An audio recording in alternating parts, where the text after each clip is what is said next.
Ayan, may bato wherein makakapag-picture ka na maganda yung view. Matatanaw yung bayan ng Sibalom.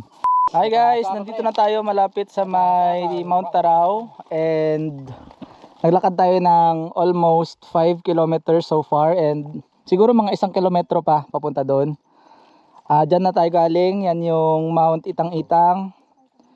Natatabunan na yung Barangay Lagdo, yung ating starting point, pero nakikita natin yung bayan ng Sibalom dyan sa unahan.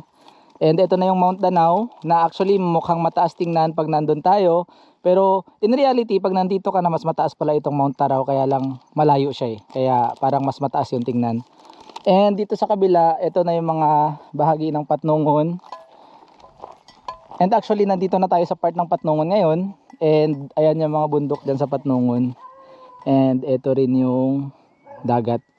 Maswerte tayo at hindi gaanong mainit ngayon. Medyo cloudy kaya makakapag-stay tayo dito ng matagal-tagal sa may shoulder level ng Mount Taraw. Pero in a while, aakyat na kami dun sa taas. And ito yung mga kasama ko. Ayan sila. Baka may mga utang sila sa inyo, paki-chat nyo na lang, paki-comment nyo na lang. Baka ex yung iba dito. Ayan. Ba't ka nagtago? Ex ni Char. And ito yung magandang spot dito. Ayan, may bato wherein makakapag-picture ka na maganda yung view. Matatanaw yung bayan ng Sibalom and yung mga kabundukan. So yun lang. Share ko lang.